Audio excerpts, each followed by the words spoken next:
Assalamualaikum warahmatullahi wabarakatuh. Alhamdulillah, segala puji hanya milik Allah. Wassalatu wassalamu ala rasulillah.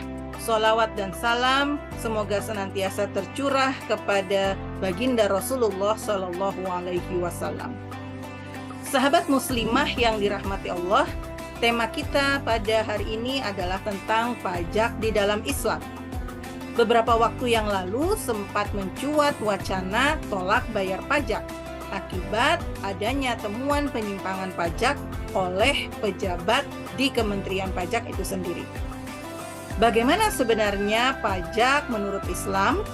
Adakah pungutan pajak di dalam Islam? Dan apakah sama pajak di dalam Islam dengan pajak yang berlaku saat ini?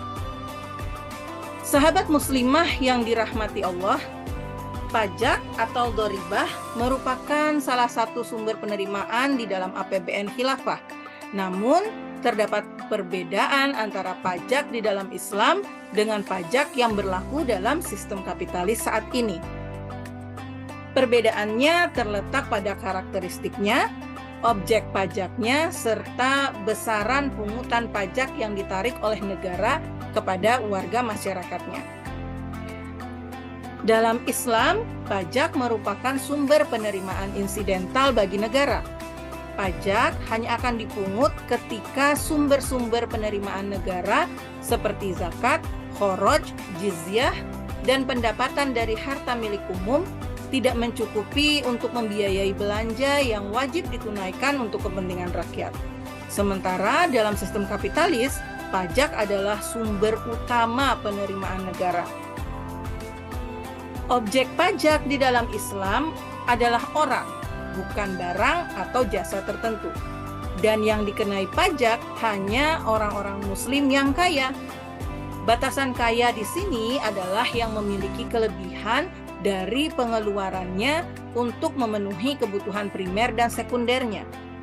Dengan demikian, orang-orang kafir dan orang-orang miskin tidak termasuk wajib pajak, sehingga mereka tidak akan dikenai beban selain yang telah ditentukan syarak kepada mereka. Dan ini sangat berbeda jauh dengan pajak yang berlaku saat ini. Jumlah pajak yang ditarik di dalam Islam hanya dibatasi berdasarkan jumlah yang dibutuhkan untuk membiayai belanja yang wajib ditanggung kaum muslimin namun tidak dapat di-cover oleh Baitul Mal. Sebab fungsi pajak di dalam Islam semata-mata hanya untuk menutupi kekurangan pembiayaan pos-pos yang wajib. Karena itu penarikannya tidak boleh melebihi dari yang dibutuhkan. Kelebihan penarikan pajak merupakan kezaliman, dan Allah sangat membenci pemimpin yang melakukan kezaliman. Rasulullah Shallallahu Alaihi Wasallam bersabda, "Kullukum ra'in wa kullukum mas'ulun an ra'iyatihi." Setiap kalian adalah pemimpin dan setiap pemimpin akan dimintai pertanggungjawabannya atas apa yang dipimpinnya. Sahabat muslimah yang dirahmati Allah, dengan karakteristik negeri-negeri muslim dewasa ini yang dikaruniai berbagai sumber daya alam yang sangat kaya, maka potensi penerimaan negara di dalam pajak akan sangat besar.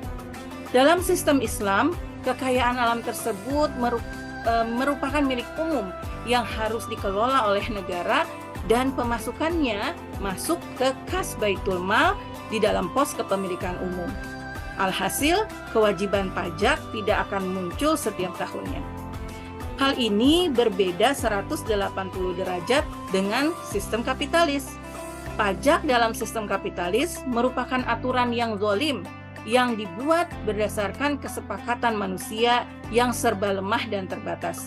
Akibatnya, pajak dalam sistem kapitalis mengandung banyak kelemahan sehingga rakyat bahkan pejabatnya itu sendiri pun cenderung berupaya menghindarinya. Kezaliman ini hanya dapat diatasi dan dihapuskan dengan penerapan Islam secara kafah.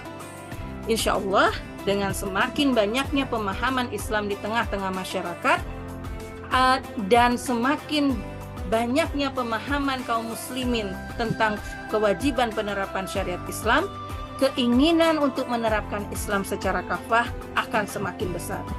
Semoga Allah segera menurunkan pertolongannya sehingga syariat Islam segera tegak di bumi ini.